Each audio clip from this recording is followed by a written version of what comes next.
Welcome, fun seekers, to another edition of the Christ is All podcast. Today is going to be the beginning of a new series. The title of the series is called Candid Questions and Answers about Church and Ministry. Candid Q&A about church and ministry. Now, if you have read my book, 48 Laws of Spiritual Power, which I hope you have, and if you haven't, I hope you will get a copy. You can go to 48laws.com. You can sample it. You can listen to free interviews where I discuss the content and more and beyond.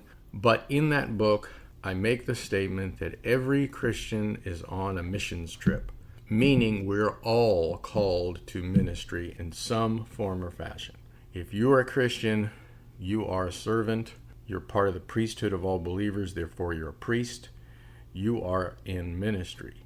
There are those, of course, who are in ministries that are more time-consuming. This would be your missionaries. This would be your pastors. This would be church planters, traveling teachers. That book is for them also. And so is this episode. This episode is for every Christian because every Christian's in ministry in some way or another. And it is also for people who describe themselves to be ministers, servants of the Lord, leaders, etc. And it is also going to be about church. What I have done is I have received questions, many questions, from people who are in ministry, from people who are in leadership, from people who are interested in the church. And that's a loaded term, but you'll see by the questions. And I have with me one of my conversation partners from the Insurgents podcast, Jared Fields. He is a lead pastor in the state of Pennsylvania. We have recorded a number of episodes on the Insurgents podcast. If you're not subscribed there, I encourage you to do so. So Jared is going to help me with these questions. And some of you who are listening have sent in these questions. And we're going to take them one at a time. And this is all riff, improvised talking, sparking off one another. I have no idea what Jared's going to say. He has no idea what I'm going to say.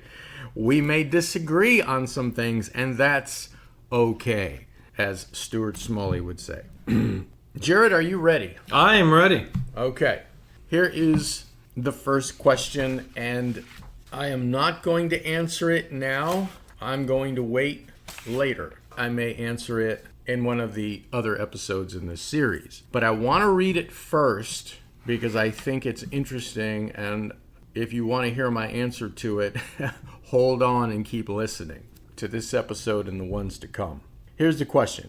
I have listened to many of your podcasts, Frank, and read many of your books, but I'd like to make an observation and ask a question. Why is it that nearly all of your podcast conversation partners on the Insurgents podcast are lead pastors or seminary graduates instead of actual practitioners of the things you teach and emphasize in most of your books and teachings? All right, let me hit pause.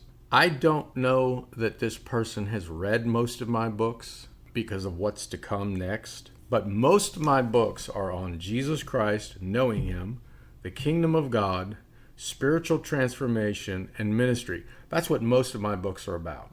If you go to my site, frankviola.org/books, or just look at the menu and click books, you will see those are the themes of most of my books. And every one of my conversation partners, although we don't agree on everything, who does, right? Exactly. We are joined at the hip on those major themes. And the Insurgents podcast is focused on the kingdom of God and the gospel of the kingdom. Yep. And all of my conversation partners are aligned with that message. Then he asks, why don't you do episodes on organic church life? Well, the Insurgents podcast is not about organic church life. It has nothing to do with organic church life. And I will continue to answer this question later on, but that's my initial response before we go on to the next one. But again, I'm going to answer more thoroughly. So hang tight, and I'll get to this probably in another episode in this series. All right, beyond that, here's the first question. How do I, as a Christian leader, and a person who's in ministry balance the demands of ministry with family life and personal time?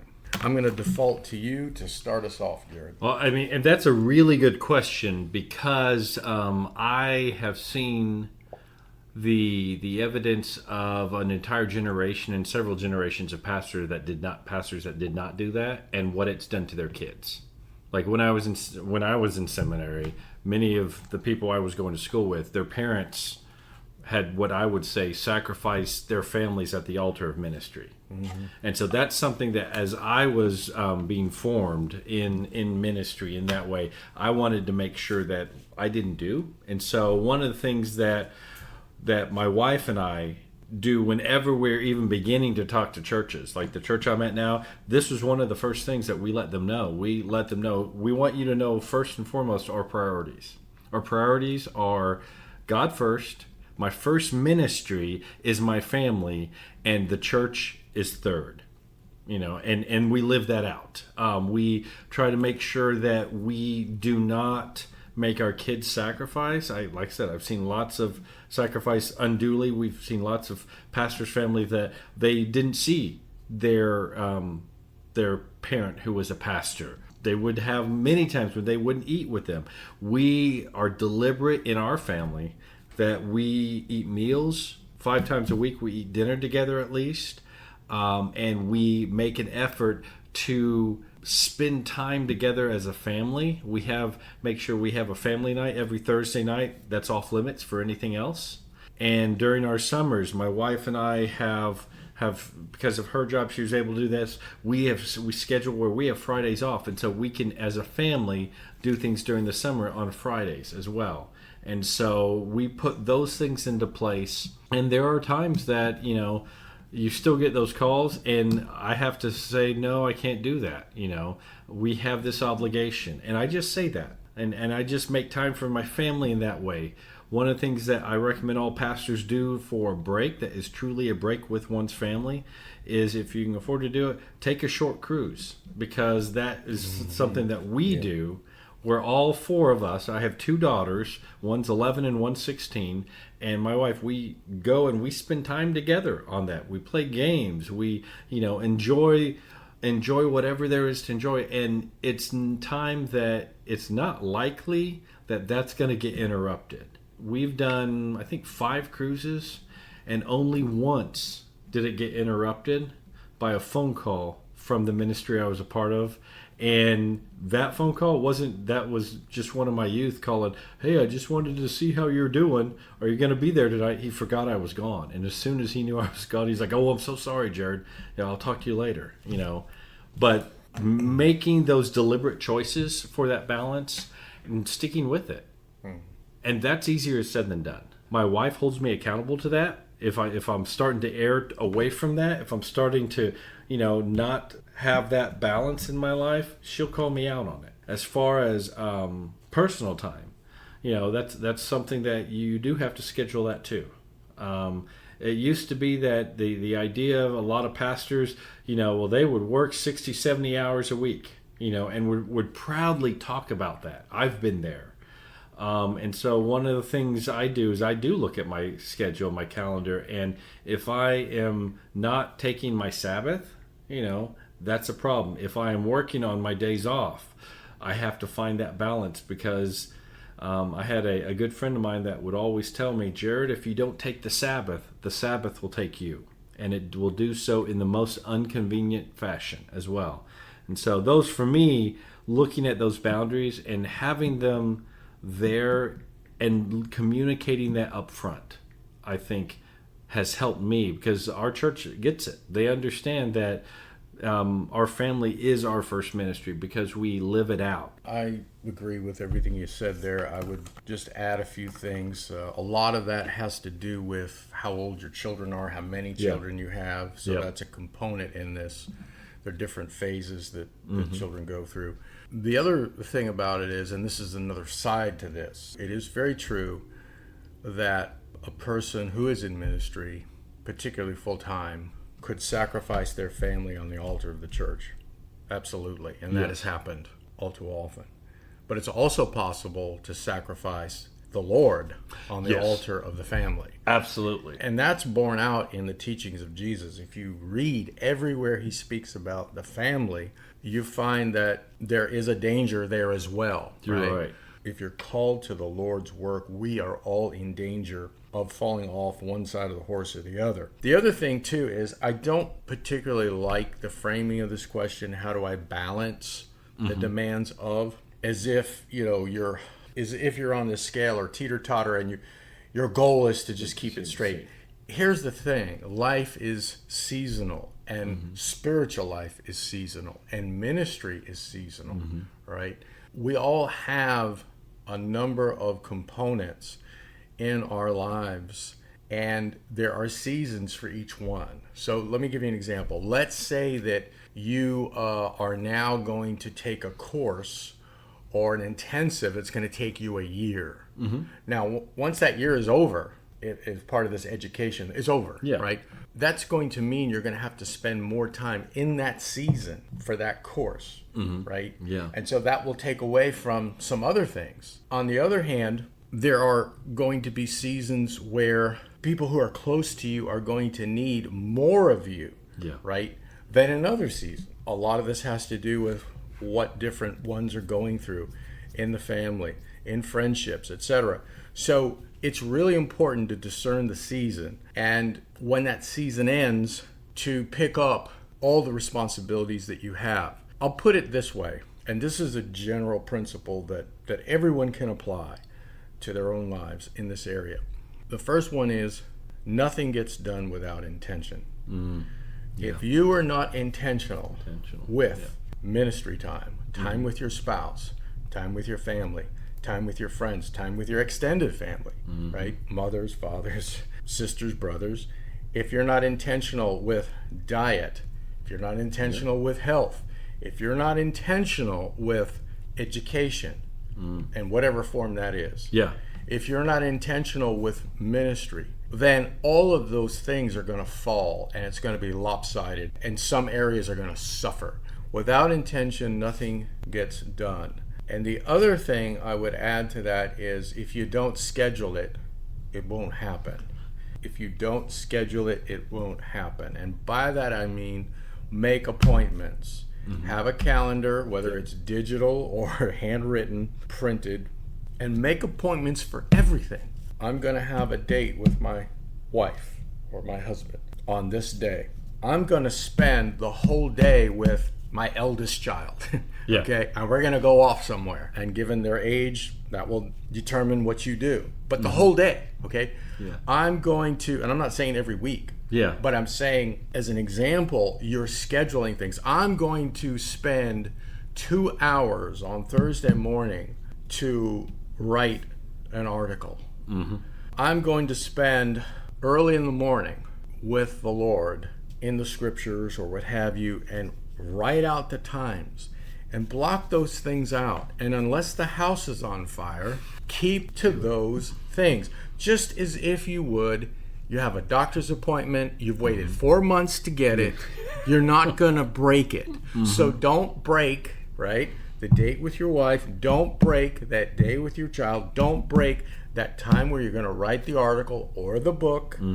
Don't break that time where you're gonna work on the new course that you're creating.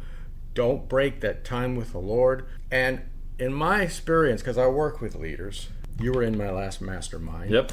Christian leaders, especially pastors, are horrible at time management. And it is for this reason that they miss golden opportunities. Because their life is so chaotic and so crammed, and so many of them do not schedule. They're not intentional. And so a lot of things get left undone. And the time they spent is often not on the right things. And I think part of it is with ministry, there's a tyranny of the urgent. Instead of what's important. When you were talking about scheduling, one of the things I remembered is one famous pastor talked about how he put it on his schedule every once a week that he was going to spend an hour with Tolstoy because he wanted to finish one of his works. And so he's put that on his schedule. And that's what that time is. And that may sound extreme, but I think you're right. If we don't schedule those things, if we don't create that rhythm and stick to it, we never get into the rhythm. And I know, like with our family, that's why we do schedule those things. But the seasons, I think, is really, especially since, as I was telling Frank, my daughters are getting out of school today. The end of the year is today for them. What family life looks like during the summertime is going to be a little different from what it looked like during the school year.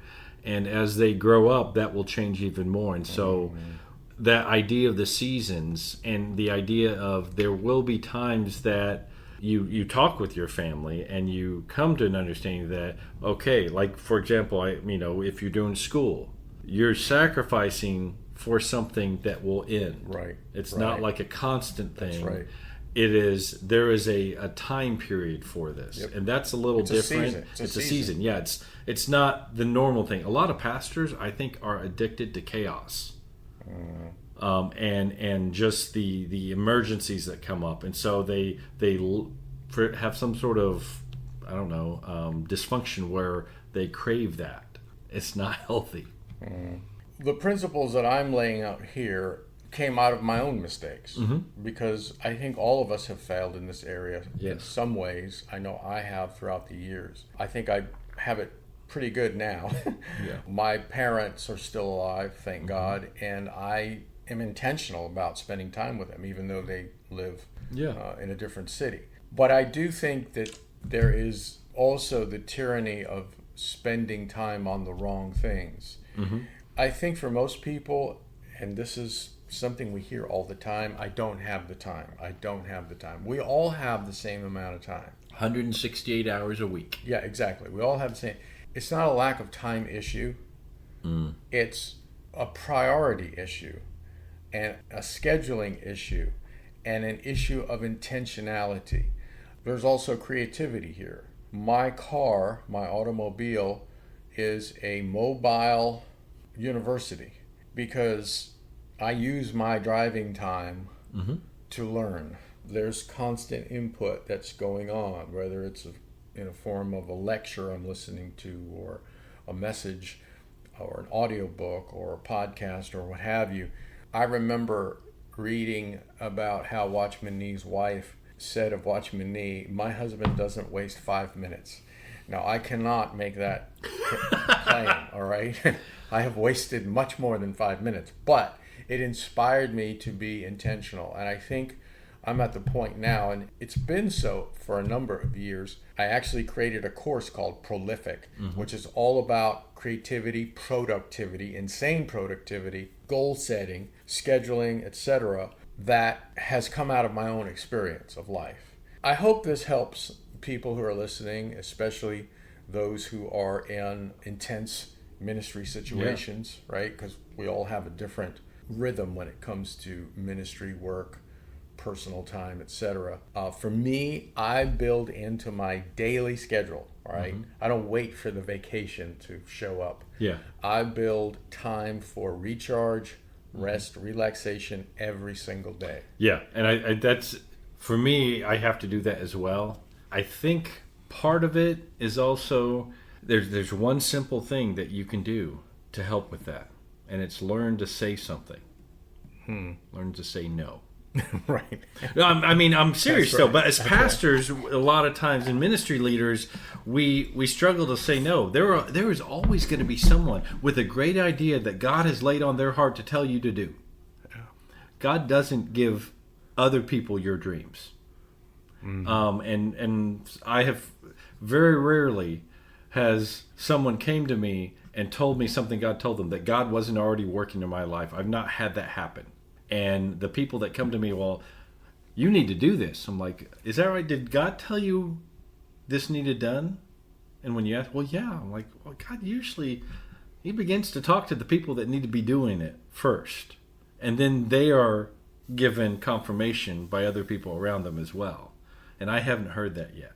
So saying no allows that space and allows you to focus on what's important, because I could keep myself busy doing all sorts of things. I could say yes to all sorts of things, but I also realize not all things are for me to do. And I say no to a lot more then I say yes to, so that I can choose what I say yes to. Right. I think the problem that I have seen is that there seems to be an extreme on one side or the other where lots of leaders are told to default to no, and that's good in a sense, but then they end up saying no to golden opportunities. Yeah. And they're not exercising their discernment to see what's really going to benefit them That's and true. be valuable. On the other hand, you have people who are people pleasers, and they say yes to virtually everything. Yeah. And that's not good either, because then they miss opportunities that they should be saying yes to, but they don't have the margin to do it. Yeah, and I guess I see a lot more people in ministry that are about pleasing people. Absolutely. And Big so one. that's I think the harder thing to learn. And I know in my ministry, I had to learn how to say no. Yeah, and that's right. And there are gracious ways of saying no, and there are rude, awkward ways Yeah. of saying no. And learning the difference. Yeah, and I've been the recipient of both. Hopefully, I've never been the practitioner of both. Oh, I probably have. Well, I may have, and I may have repressed it. Yeah. But not in any recent memory. But there is a chapter in 48 Laws of Spiritual Power for anyone who's interested. It's called Do Not Be a People Pleaser, Law 2. And I explain where people pleasing comes from what I have learned and discovered, and the way to break it. So that may be of help to some of you who are listening. All right, let's go on to another one. Boy, this is going to be a long series because we have a lot of questions and we've burned up a lot of time there.